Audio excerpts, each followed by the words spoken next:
आज मैं आपको चार्ल्स डार्विन की कहानी सुनाऊंगी। जीवोत्पत्ति सिद्धांत के जनक चार्ल्स डार्विन का जन्म 1809 में हुआ था।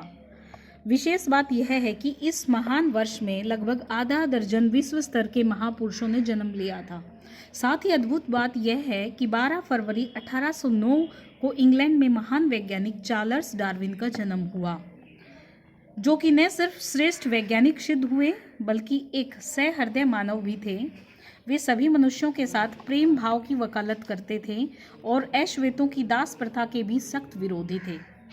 इसी दिन इसी वर्ष अमेरिका में एक गरीब परिवार में अब्राहम लिंकन का भी जन्म हुआ था। हालांकि वे एक राष्ट्रपति के रूप में अधिक लोकप्रिय हो रहे अश्वेतों को उन्होंने उनके अधिकार दिलाए, पर वे स्वयं एक अच्छे आविष्कारक भी थे। जो कुछ चार्ल्स डार्विन ने अपने जीवन में किया, उसकी परिकल्पना उनके दादा डॉक्टर एरास्मस डार्विन ने अपने जीवन काल में ही कर दी थी। एक अच्छे डॉक्टर होने के अलावा वे एक अच्छे लेखक व कवि हृदय भी थे। उन्होंने अपने जीवन के 20 वर्ष अपने ग्रंथ जूनोमिया की रचना में लगाए थे। उन्होंने इस बात की संभावना व्यक्त की थी कि पृथ्वी के अस्तित्व में आने के करोड़ों वर्ष बाद ही मानव का अस्तित्व प्रारंभ हुआ होगा। हो सकता है आज के संदर्भ में आज के सभी गर्म खून वाले प्राणी एक कोशिका वाले जीव थे। जब चार्ल्स डार्विन का जन्म हुआ तो यूरोप में भारी उथल पुथल मची हुई थी। अंग्रेज नेपोलियन से जूझ रहे थे। उस समय लोगों में युद्ध आम चर्चा का विषय होता था। लोग युद्ध की खबरें सुनकर उत्तेजित हो जाते थे। उधर बालक चार्ल्स की विकास गति बहुत धीमी हो रही थी। इस शांत बालक पर किसी का ध्यान नहीं जाता था।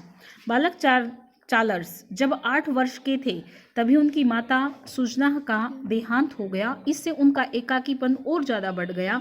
वह अपनी ही दुनिया में खोया रहता था और कंचे, सिक्के, डाक टिकट, छोटे पौधे, मरे हुए कीड़े, चिड़िया के अंडे जैसी चीज़ों को इकट्ठा कर लेते थे। जब उसकी बड़ी बहन ने उसे समझाया कि किसी जीवित प्राणी को मारना नहीं चाहिए तो वह उसका बड़ी तत्परता से पालन करने लगी। पिता डॉक्टर रॉबर्ट डार्विन अपने बिन माँ के बच्चे के बारे में बहुत चिंतित रहते थे। उन्हें लगता था कि यह बच्चा इन बेकार के खेलों में लगा रहता है और एक दिन अपने खानदान का नाम डुबो देगा। चार्ल्स को जब सूसबरी ग्रामर बोर्डिंग स्कूल में भेजा गया तो वहाँ पर भी उसकी अध्यापक व प्रधान अध्यापक सभी निराश हो गए। चार्ल्स की पहली रिपोर्ट इस प्रकार थी, जो मैं आपको दिखाना चाहूँगी। अंग्रेजी औसत, लैटिन औसत, गणित औसत, भूगोल औसत, इतिहास औसत और फ्रेंच औसत। एक बात तो जरूर कहना चाहूँगी, इन औसत वालों ने ही इतिहास रचे हैं। टिप्पणी: चार्ल्स एक दब्बू किस्म का बालक है और दूसरे बच्चों में घुल मिल नहीं पाता। वह फूल, पत्ते, कीड़े, चींटी आदि इकट्ठे करते रहता है, ऐसा उनकी टीचर ने उनके बारे में लिखा। उपरोक्त टिप्पणी व पिता की चिंता से बेखबर चार्ल्स पक्षी विज्ञान, कीट विज्ञान आदि से संबंधित किताबें पढ़ता रहता था। उसके बड़े भाई एरास्मस डार्विन ने घर के बगीचे में एक रासायनिक प्रयोगशाला लगाई थी। दोनों भाई मिलकर तरह तरह की गैसें व रासायनिक यौगिक तैयार करने में लगे रहते थे। यह खबर चार्ल्स के विद्यालय में पहुंची और उसके साथियों में उसका नाम गैस रख दिया।